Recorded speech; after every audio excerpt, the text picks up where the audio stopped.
Assalamualaikum warahmatullahi wabarakatuh. English time now with Miss Desi. Sekarang waktunya belajar bahasa Inggris dengan Miss Desi. Today we will study about singular and plural noun. Hari ini kita akan belajar tentang kata benda tunggal dan jamak. Di akhir pembelajaran nanti, kalian diharapkan mampu memahami tentang singular and plural noun. Jadi, itulah tujuan pembelajaran kita pada hari ini. Yuk langsung saja kita masuk ke pembahasan materi. Apa sih singular and plural noun itu? Nah, yuk kita bahas. Jadi, kalau dalam bahasa Indonesia, singular itu artinya tunggal atau benda tunggal. Kalau plural itu artinya jamak atau benda jamak. Kalau jamak ini bendanya lebih dari satu.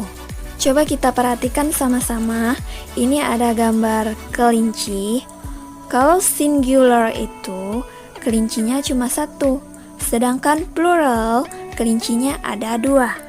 Jadi, kalau dalam bahasa Inggris, lebih dari satu itu disebut banyak. Jadi hitungannya lebih dari satu. Mau 2, 3, 4, 1000. Nah, pokoknya itu termasuk ke dalam plural atau jamak. Oke, sampai di sini bisa dipahami ya. Student Miss sudah bisa bedain kan perbedaan singular and plural? Bisa ya? Oke, kalau gitu kita lanjut ke pembahasan berikutnya. Yang pertama kita bahas singular noun dulu ya. Nah, dalam bahasa Inggris, untuk menyatakan benda tunggal atau singular itu ditandai dengan huruf E.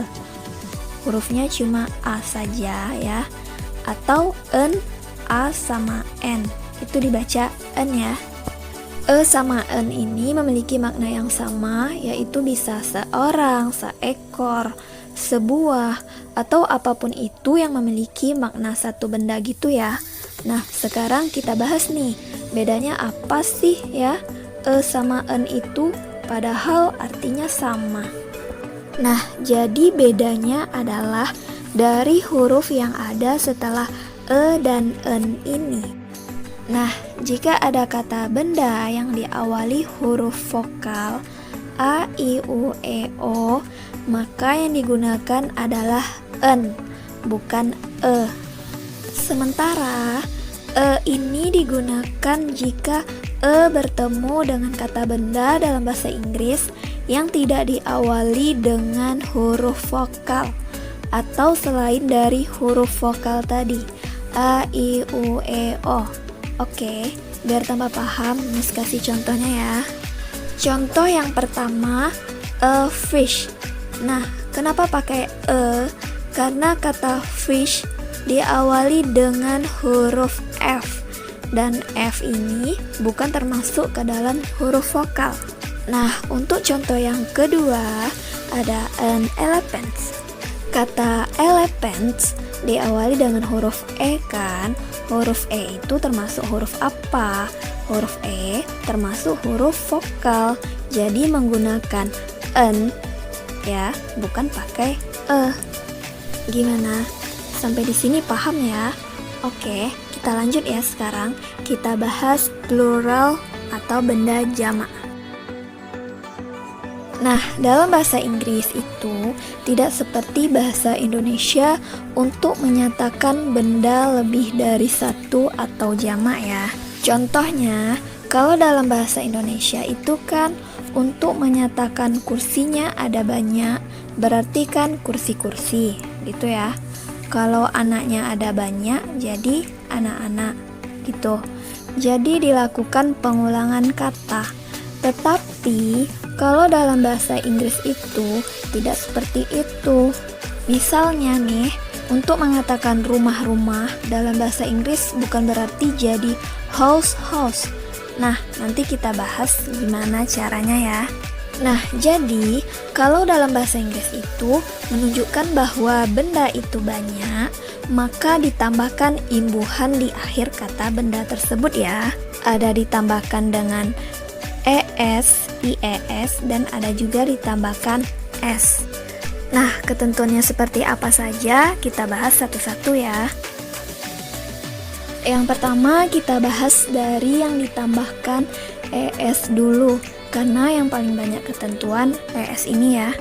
Nah, yang ditambahkan imbuhan ES ini adalah kata benda yang berakhiran huruf O, SH, CH, S atau SS, atau X. Nah, jadi kalau misalnya ada kata benda dalam bahasa Inggris yang berakhiran salah satu dari huruf yang kelima ini, untuk merubahnya ke benda jamak, kalian tinggal tambahkan ES di belakang kata tersebut. Seperti itu ya. Nah, di sini ada beberapa contoh yang berakhiran huruf O.